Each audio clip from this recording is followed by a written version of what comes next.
So you've worked out your design, you've decided what you're going to do. Now you're at planning stage. You're about to venture into this huge world of renovation or new build, or even just a design process.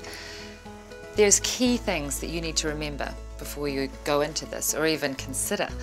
You need to plan. Don't leave this to the last minute. If you do, it will be a disaster.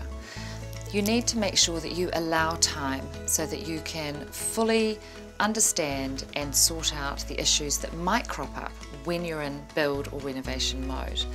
You've got to get your contractors sorted out, you have to get your budget established, and you have to figure out whether or not you're going to be living in the property while you're doing stuff to it. Just remember, you can do this, it's not hard. Look at the tools we've created for you, use them to your benefit. Look at your planning, look at your budget. Check out your style, make sure you know those things first. Once you get those ground rules laid in place, everything else will become easy. You'll end up wanting to do this again if you do it right the first time. Just enjoy it.